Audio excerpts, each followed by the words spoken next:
Good morning. Thank you, Jermaine, and thank you, Easton, for the opening prayer. I've had a handful of sermon requests that I've been trying to fit in where I can, and the sermon request that we're going to be covering this morning is one that AJ Malore has made, and it is going to be from Judges chapter 6, if you'd like to turn there. Judges chapter 6, we're going to be going through chapters 6 through 7, and it's going to pertain to Gideon and his army. The writer of Hebrews wrote in Hebrews 11, he says in verse 32, "And what more shall I say? For time would fail me to tell of Gideon, Barak, Samson, Jephthah, of David and Samuel and the prophets, who through faith conquered kingdoms, enforced justice, obtained promises, stopped the mouth of lions, quenched the power of fire, escaped the edge of the sword, were made strong out of weakness, became mighty in war, and put foreign armies to flight." When we read about these heroes of faith, as we call them, I think that there are, at least for me, two different reactions. On the one hand, I'm very encouraged to read their stories because I see just the power of faith. I'm encouraged always to see the triumph of the righteous. But on the other hand, there is an awareness there that I have that there is this great distance, it seems, between me and these heroes of faith. It seems as though maybe they are somehow stronger than me or better than me, more courageous than I am. Whenever I think about the things that these men and women did, the risks that they took, the things that they accomplished, it feels as though they might be superhuman or otherworldly in some way. But we have to remember that when we read about these heroes of faith, that ultimately these were regular people like you and I. They had no superpower. They were not genetically gifted in some way or another. In fact, many of these people were average, if not below average. And yet it was their faith which made them great. It was their faith which made them a hero.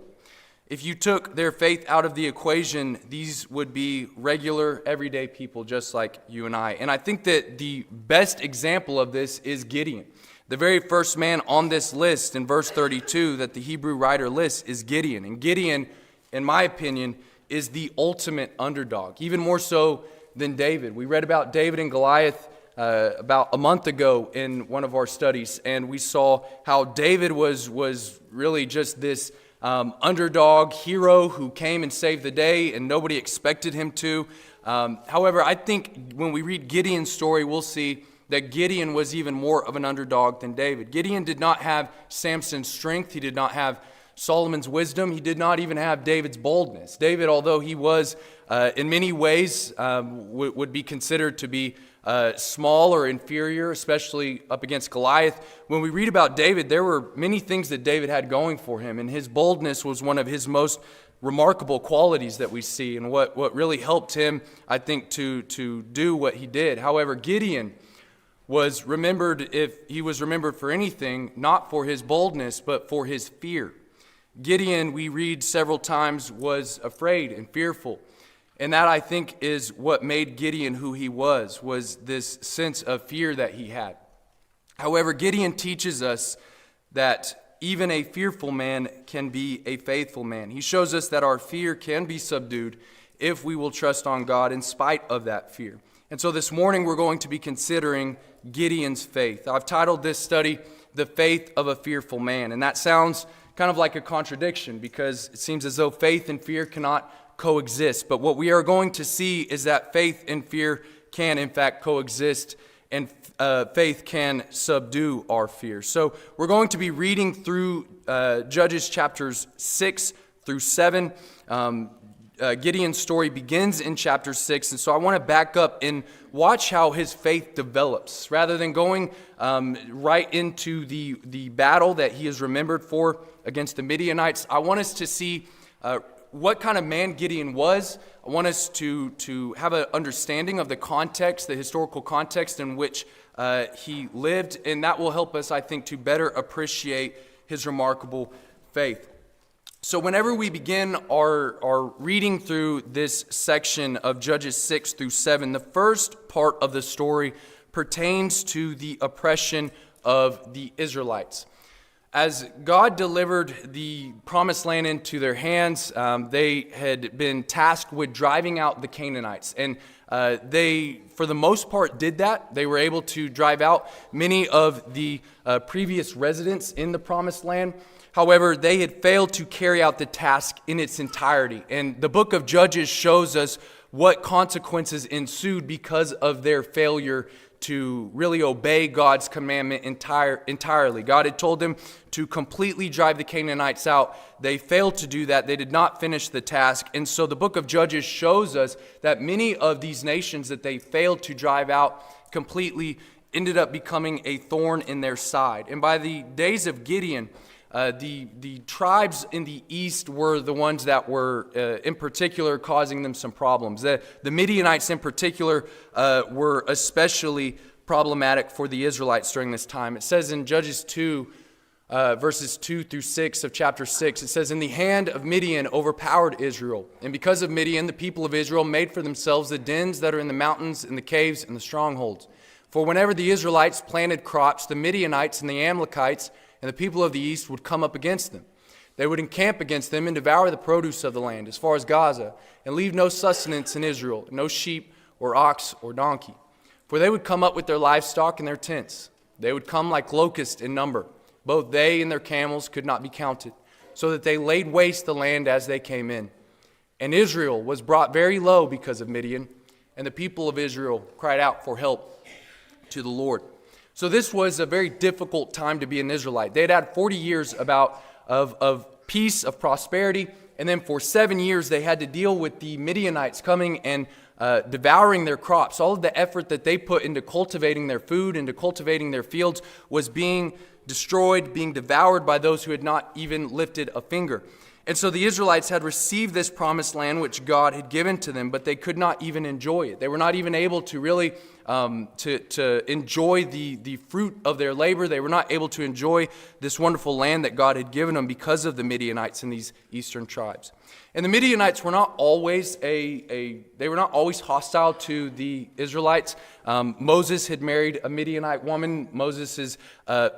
His in-laws were all Midianites. There was a Midianite who was involved in helping the Israelites travel through the wilderness because the Midianites tended to be very familiar with that terrain. But by this time, it seems that the relationship between the Midianites and the Israelites had soured, and the Midianites were among the most prominent tribes to be persecuting the Israelites at this time. And so the Israelites cry out to God. They ask for deliverance. And God reminds them that this oppression they were experiencing was for a very good reason. It was not by accident. It says in verse 1 that the people of Israel did what was evil in the sight of the Lord. And so the Lord gave them into the hand of Midian 7 years. So in other words, the oppression of Israel was a direct result of their disobedience. God had made very clear to them the terms of their covenant agreement, and the Israelites had broken that covenant. And so God makes it known to them as they cry out to him for help that this was of their own doing. He sends a prophet to them, and the prophet said, "Thus says the Lord, the God of Israel, I led you up from Egypt and brought you out of the house of slavery. And I delivered you from the hand of the Egyptians and from the hand of all who oppressed you. And I drove them out before you and gave you their land. And I said to you, I am the Lord your God. You shall not fear the gods of the Amorites in whose land you dwell. But you have not obeyed my voice." God is making it clear to them that it was not because of a lack of interest or a lack of power which had brought this oppression on them. It was not as though God could not deliver them from the hand of the Midianites. He's reminding them, he's taking them back to this anchor in their history, the Exodus out of Egypt, and reminding them that if he could deliver them from Egypt, he could most certainly deliver them from the Midianites. However, it was because of their disobedience that they had gotten themselves in this situation. But what we see throughout Judges is that in spite of Israel's disobedience, God has compassion on them, and he will go to great lengths in order to deliver them from the hand of their oppressors. He allows them to taste really the consequences of their sin, to be oppressed for some time, and then he raises up a judge, and then that judge by the help of God, delivers them out of the hand of their oppressors. It says back in chapter 2, verses 16 through 18, that the Lord raised up judges who saved them out of the hand of those who plundered them. And these judges were not judges in the sense of a judge that we think of in our judicial system, but more of a military leader. So he raises up these military leaders, and the Lord was with these leaders, and he saved them from the hand of their enemies all the days of the judge.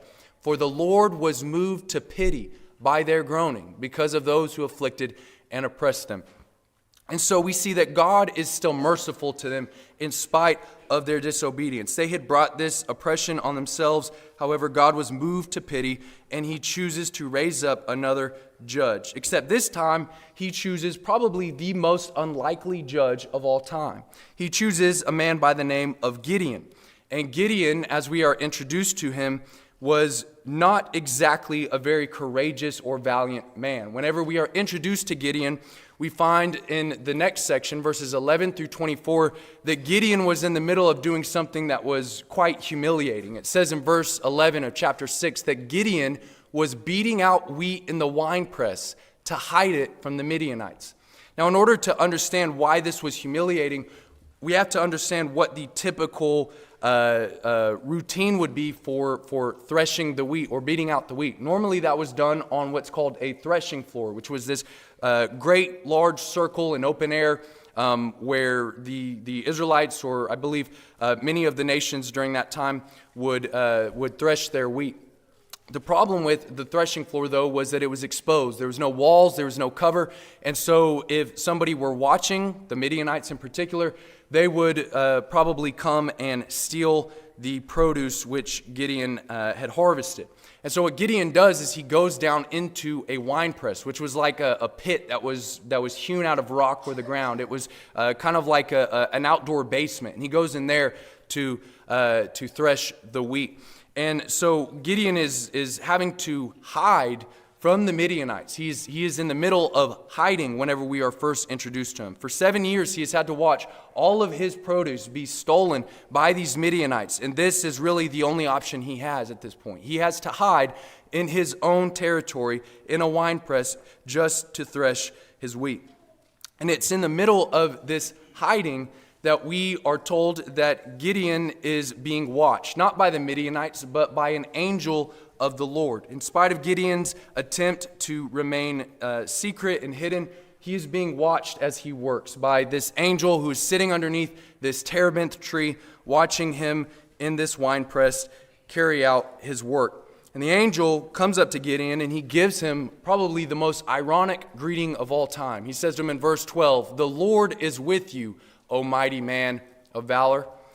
I think at this point, Gideon probably felt as though this was sarcastic because he's in the middle of hiding, and by no means was Gideon a mighty man of valor at this point. Gideon was afraid, he was scared, he was paranoid. He's hiding himself from his enemies, and this angel is telling him that the Lord is with him, that he is a mighty man of valor. And so Gideon, of course, refutes this greeting. He says to the angel, he says, "Please, my Lord, if the Lord is with us, then why has all this happened to us? And where are all his wonderful deeds that our fathers recounted to us? But now the Lord has forsaken us and given us into the hand of Midian." The past 7 years of oppression has clearly taken a toll on Gideon's faith here. He's saying, I've heard good things about God, but my experience has not been that great. In my experience, God has forsaken us. Yes, he delivered our ancestors, but why won't he deliver us? Why are we suffering? And the angel responds, rather than defending God, rather than pointing out the fact that the Israelites had brought this upon themselves, the angel of the Lord simply responds, "Go in this might of yours and save Israel from the hand of Midian. Do not I send you?" That's questions, it's worded strangely, but essentially what he's saying is, I'm sending you to go and to lead Israel against the Midianites. He is saying not only is God going to deliver the Israelites from the hand of Midian, he's going to do it through Gideon's leadership. He wants Gideon to be his vessel, his judge that is going to lead the Israelites to victory. And so if the first statement did not floor Gideon already, this statement floors him even more. He responds saying, "Please, Lord, how can I save Israel?" behold, my clan is the weakest in Manasseh, and I am the least in my father's house. Gideon's saying, I meant that I wanted you to save Israel. I can't save Israel. I am from this obscure tribe. I'm not even in his own home, he must have been the youngest or perhaps just one of the more insignificant of his family members. He's saying, I am the last person who can lead Israel to victory. This is not a good idea. And then the Lord responds to him in verse 16 saying, but I will be with you, and you shall strike the Midianites as one man. God's saying, it doesn't matter where you're from. It doesn't matter that your tribe is weak. It doesn't matter that you're weak or that you're scared or that you're afraid. I will be with you, the Lord says to him. And that's exactly what the angel said at the beginning in verse 12. He says, the Lord is with you, O mighty man of valor. That was the determining factor. That was the critical fact that was going to change the trajectory of Gideon's life, of the Israelites. Their plight was the fact that the Lord was with Gideon, and that was what mattered. Everything else was irrelevant. It didn't matter what weaknesses Gideon had. It didn't matter what limitations he had. It didn't even matter that he was not a particularly brave man. The fact was that God was with Gideon, and that was all that mattered. Paul says in Romans 8:31, if God is for us, who can be against us? Whenever we are conscious of this fact that God is with us, everything that would otherwise intimidate us or cause us to be afraid becomes irrelevant. The psalmist says in Psalm 118:6, the Lord is on my side. I will not fear. What can man do to me? And so what we're seeing in the call of Gideon is the beginnings of his faith. We're seeing God taking this fearful man, this frightened man who is in the middle of hiding in a winepress, and he's telling him to come up out of the winepress and lead his people to victory. He assures Gideon, he says to him in verse 23, peace be to you, do not fear, you shall not die. And Gideon, as a result of this interaction with the Lord, makes an altar to God, and he calls it the Lord is peace. Gideon is learning that it is in God that he will find his courage, that he will find his peace. Gideon was a frightened, frightful man, and yet he had found his comfort, he had found his peace in God. And so that is the call of Gideon. That was his initial interaction with God that really launched the events that were to come. However, before we get to the fight against the Midianites, God has a test for Gideon's faith. Before Gideon is qualified to lead his people in such a act of bravery and initiative as defeating the Midianites, God wants to give Gideon a simple test of faith. He says to him that night, verse 24, take your father's bull and pull down the altar of Baal that your father has, and build an altar to the Lord your God on the top of the stronghold here, with stones laid in due order. And take your father's bull and offer it as a burnt offering with the wood of the Asherah that you shall cut down. So this is important because we have to remember that what got the Israelites into this situation in the first place, what got them into this plight with the Midianites was their apostasy. It was the fact that they had been disobedient to God. They had gone into idolatry. And so the first thing they needed to do was repent.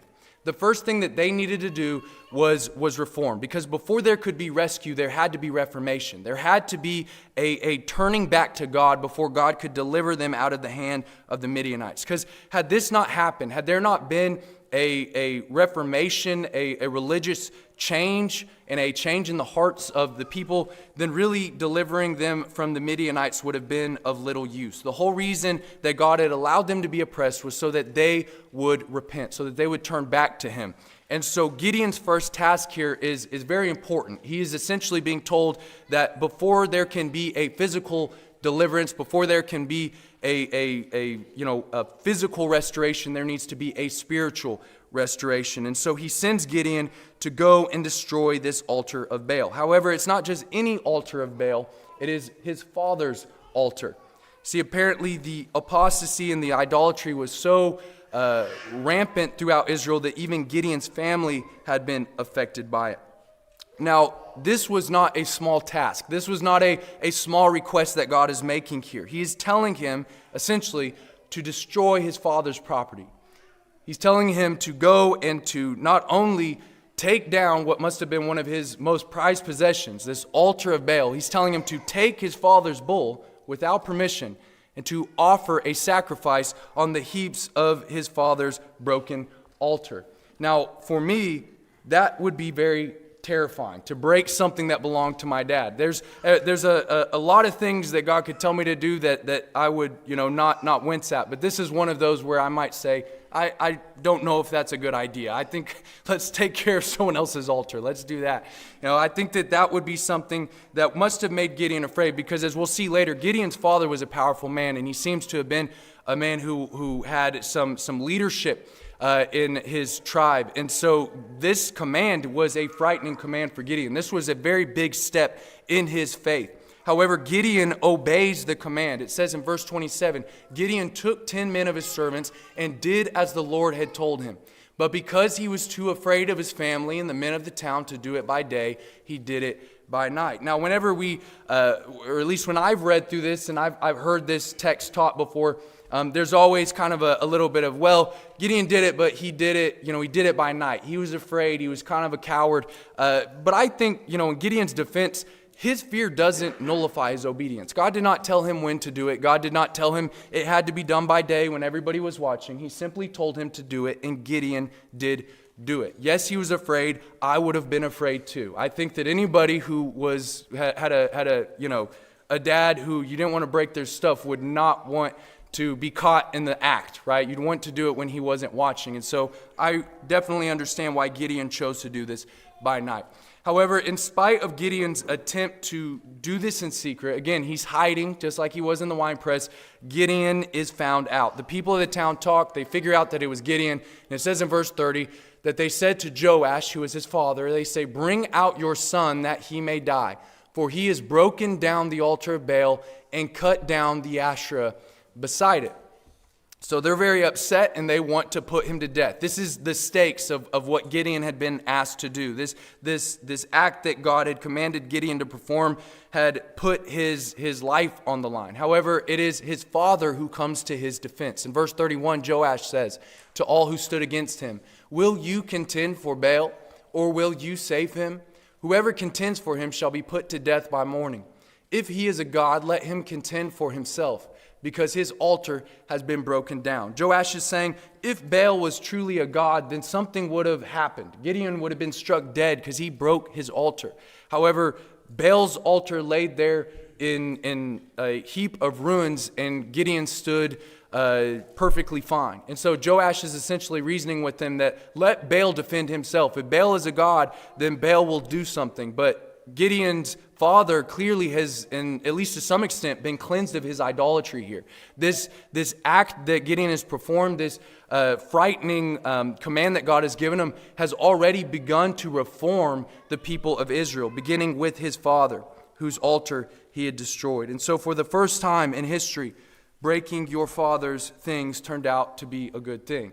Gideon ended up accomplishing something very important here. He ended up turning the heart of his father back to God, and he had distinguished himself from this point forward as a force to be reckoned with. They changed his name, it says in verse 32, to Jerubbaal. That is to say, let Baal contend against him, because he broke down his altar. So this is really Gideon's a defining moment in his life. God had asked him, commanded him to break down this altar. He did it, and as a result of this, Gideon now had the respect of his people, and he had distinguished himself as a leader. And so it is from this point forward that Gideon now is ready to lead Israel against the Midianites. This test he had passed, and now we move into the final section, which is the battle against Midian. And so the Amalekites, the Midianites, all the tribes of the east gather. They are presumably preparing to come and devour their crops once again, and they're drawing near to the territory of Israel. And so Gideon calls, he sends out messengers, he has the trumpet is sounded, and the armies of Israel are gathered. And before they can go up against the Midianites, though, Gideon is in need of some reassurance. Although God has proven himself to him already in the first test, and Gideon has seen that God will preserve him, he will take care of him, that he will not die. Gideon is still in need of some reassurance. His faith is still in a state of infancy. It's still growing. And so he says to God in verse 36, he says, "If you will save Israel by my hand, as you have said, behold, I am laying a fleece of wool on the threshing floor. If there is dew on the fleece alone, and it is dry on all the ground, then I shall know that you will save Israel by my hand, as you have said." And of course, God, he concedes and he does what Gideon asks. It says, "And it was so. When he rose early next morning and squeezed the fleece, he wrung enough dew from the fleece to fill a bowl with water." And so now Gideon has the reassurance he has asked for. However, Gideon needs a little bit more reassurance. So he goes back to God and he says, "Let not your anger burn against me. Let me speak just once more. Please let me test just once more with the fleece. Please let it be dry on the fleece only, and on all the ground let there be dew." So essentially he's wanting to reverse it, thinking that that's going to give him some more reassurance. He says, "If you'll just do this again in this particular way, then I will know that you have my back." And God does it once more. It says in verse 40, "And God did so that night, and it was dry on the fleece only, and on all the ground there was dew." So 2 times God reassures Gideon that he still has his back, he is still with him, and he will deliver him from the Midianites. And again, this is another point at which I've often heard Gideon kind of criticized for needing this reassurance and for maybe being excessive in his request to God. Maybe, yes, he should have been content with the first test. I don't know. I think Gideon it's hard to put yourself in someone else's shoes who's about to go out to fight against such a frightening oppressor as the Midianites were. And so I think that we have to remember that Gideon is not a coward for asking for reassurance. Even the strongest of people needs some reassurance sometimes. I was reminded of Jesus as he prayed in the Garden of Gethsemane before he was arrested and crucified, and he was sweating these drops of blood, and he was pleading that the cup would pass. It says in verse 43 of Luke 22 that an angel appeared to him from heaven, strengthening him. Even Jesus needed some reassurance in this time leading up to his ultimate test, this great crucifixion, this great daunting task that was ahead of him. And so I do not think that we need to be hard on Gideon for asking for some reassurance. I think that God would have us to do the same. When we are needing some reassurance, God, I believe, is willing to give it to us. And so let us learn from Gideon's example here. And so now that Gideon has been reassured, his army's been gathered, they are now ready to go up against the Midianites. They have a very small army. They have at this point about 32,000 men, and the tribes of the east have about 135,000 men. So they are sorely outnumbered. But in spite of that, Gideon trusts God. We understand because of the numbers why he was needing this reassurance, though, that this huge discrepancy or this huge gap between his army of 32,000 men and the Midianites having 135,000 men. I think all of us would need that reassurance as well. However, now that Gideon has that reassurance, he is ready to take on the Midianite army. But that is when God says something strange. In chapter 7, verse 2, God says, "The people with you are too many." Now that must have been pretty jarring for Gideon to hear, because again, they are outnumbered by over 100,000 already. It is 32,000 against 135,000. Yet God is saying that they are overstaffed. Their army is too big. Now this is one of those places where God says something that it doesn't make sense logically. You can't rationalize what's being said. This is why God is really asking Gideon to trust him, is because what he's telling Gideon here from Gideon's point of view, from his perspective, does not make any sense whatsoever. But God goes on to explain his reasoning in the latter half of verse 2. He says, "The people with you are too many for me to give the Midianites into their hand, lest Israel boast over me, saying, my own hand has saved me." God is, again, reminding them what this is all about. God is not just trying to bring back their territory. That was their primary concern. They wanted to get their territory back. God was trying to, however, bring their faith back. That was really the whole point of this. This was a religious movement. It was not simply a political movement. God was trying to restore their faith and to turn their hearts back to him. And the only way he could do that was if they understood without a doubt that it was God in the hand of God which had delivered them out of the hands of the Midianites. And so the more that God reduced their army, the more clearly it would show that it was God who was fighting for them, that it was not just their skill, their ability, their strength which delivered them, but it was God and his mercy that had made this deliverance possible. So he tells them to start cutting his army down. The first thing he tells them to do is to make an announcement and to say that anybody who's afraid, anybody who's scared to fight is free to go. They are free to go home. And there were apparently a lot of men who were scared because of already, again, the numbers are so just disproportionate that the Israelites, if they did not trust God, they were going to be very, very afraid. And so after this announcement is made, it says that 10,000 remain. So 22,000 go home. 22,000 men leave Gideon's army, go back home, and only 10,000 of the original 32,000 remain. And so now the army has been reduced very significantly. However, God says your army is still too big. He says in verse 4, the people are still too many. God wants to take another pass through his army and to reduce it even further. And this time he tells Gideon to take the army to a stream of water, and he's going to test them there. And he essentially makes a distinction based upon how the soldiers drink from the water. Some of the men kneel down to drink the water, and the others lap the water out of their hands like a dog. And he tells them that the men who lap the water will be retained in the army, and those who knelt down to drink the water will be sent home. However, the majority of his army had knelt down to go home. In fact, only 300 men had lapped the water. And God says to him, with the 300 men who lapped, I will save you and give the Midianites into your hand. And let all the others go, every man to his home. And so now Gideon's army has been reduced by over 99%. The original 32,000 has been cut down to 300 men. And just as a reminder, the Midianites are still at 135,000. So at this point, it is 300 versus 135,000. And yet Gideon does not flinch. His men remain, and they trust that God is going to deliver him as he had said. And so God tells him in verse 9, the evening before the battle, it says, that same night the Lord said to him, arise, go down against the camp, for I have given it into your hand.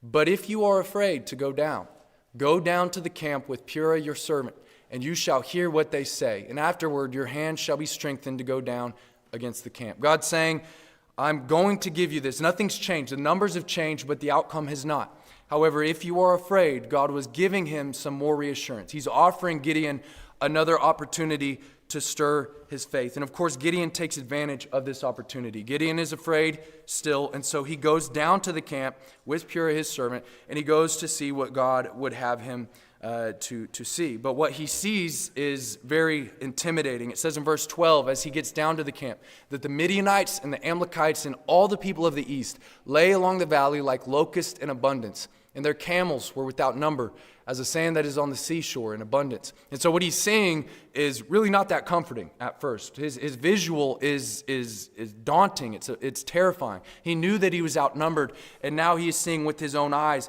how numerous his enemies are. And he is, of course, very mindful of how small his army is. But then he overhears something. At the outpost of the camp, he overhears two soldiers talking. It says, when Gideon came, behold, a man was telling a dream to his comrade. And he said, behold, I dreamed a dream. And behold, a cake of barley bread tumbled into the camp of Midian and came to the tent and struck it so that it fell and turned it upside down so that the tent lay flat. And his comrade answered, this is no other than the sword of Gideon, the son of Joash, a man of Israel.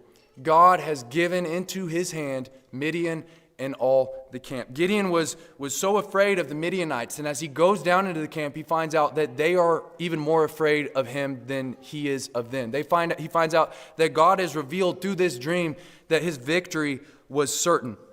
This dream and its interpretation revealed that Gideon would prevail. And so Gideon immediately worshiped, it says in verse 15. As soon as he heard the telling of this dream and its interpretation, he worshiped. And he returned to the camp of Israel and said, arise, for the Lord has given the host of Midian into your hand. And so Gideon's faith now has been stirred. God has offered him another opportunity to be reassured. He's offered him another opportunity to be reminded of God's presence and of his support. And now Gideon is certain, he is bold, he is fearless, and he is ready to take on the Midianites. And so he takes his tiny little troop of 300 men, he divides them up into 3 groups, and he gives them trumpets and torches. At this point, they look more like a high school band than a powerful army. They're going up against the Midianites, to my understanding, with no weapons, really no plan of attack. Gideon tells them to just follow his lead. He's going to do something, and once he does it, they're to follow and do the exact same thing. And so it says in verse 19, "So Gideon and the 100 men who are with him come to the outskirts of the camp at the beginning of the middle watch." That's about 10 p.m. from what I understand. "And they blew the trumpets and smashed the jars that were in their hands. Every man stood in his place around the camp, and all the army ran. They cried out and fled. When they blew the 300 trumpets, the Lord set every man's sword against his comrade and against all the army. And the army fled as far as the border of Abel, Meholah, and Tabbath. The men of Israel were called out from Naphtali, and from Asher, and from Manasseh. They pursued after Midian." And so this surprise attack, not really an attack so much, the Midianites attacked themselves, but this surprise approach that Gideon and his army carried out ended up shocking the Midianite army so much that they all ended up turning on each other, killing each other, and those that remained were driven out from Israel, out from the territory. And so Gideon takes advantage of this momentum as they're chasing the Midianites out, those that remain. Gideon takes advantage of this momentum and he starts calling for reinforcements. It says in verses 24 through 25, "Gideon sent messengers throughout all the hill country of Ephraim, saying, 'Come down against the Midianites and capture the waters against them, as far as Beth-barah and also the Jordan.' So all the men of Ephraim were called out, and they captured the waters as far as Beth-barah and also the Jordan. They captured the 2 princes of Midian, Oreb and Zeb. They killed Oreb at the rock of Oreb, and Zeb they killed at the winepress of Zeb. Then they pursued Midian, and they brought the heads of Oreb and Zeb to Gideon across the Jordan." And of course, chapter 8 goes on to tell us of the capture of 2 more Midianite princes. However, by this point, the victory had essentially been won. The Midianites had been conquered, and Gideon, this fearful man, had now become a fearless leader. From this point forward, the Midianites had been defeated, the 7 years of oppression are over, and the territory of Israel was restored. It tells us in verse 28 of chapter 8, "So Midian was subdued before the people of Israel, and they raised their heads no more. And the land had rest 40 years in the days of Gideon." And so we see this man who God found, hiding in a winepress, achieved one of the most remarkable feats of faith of all time. He freed his people from their oppressors. He led them to one of the most unlikely victories of all time. And he shows us through his example that it is by faith that fear is subdued. And so that is the faith of a fearful man. As I read through the story of Gideon, I was reminded me of a quote from a George R.R. Martin book, which a young man asks his father. He says to his father, "Can a man still be brave when he is afraid?" His father replies, "That is the only time that a man can be brave." Gideon's life shows us that fear does not disqualify us from great acts of faith. In fact, it is faith which allows our fear to be conquered. It is faith which allows us to go on and do the remarkable. Gideon's life is a testament to the fact that our faith can subdue our fear, and that courage is not the absence of all fear, but trusting God in spite of our fear. The psalmist writes in Psalm 27, "The Lord is my light and my salvation. Whom shall I fear? The Lord is the stronghold of my life. Of whom shall I be afraid? Though an army encamp against me, my heart shall not fear. Though war arise against me, yet I will be confident." This concludes our study. We'll be dismissed in a prayer and go on to our Bible classes. If you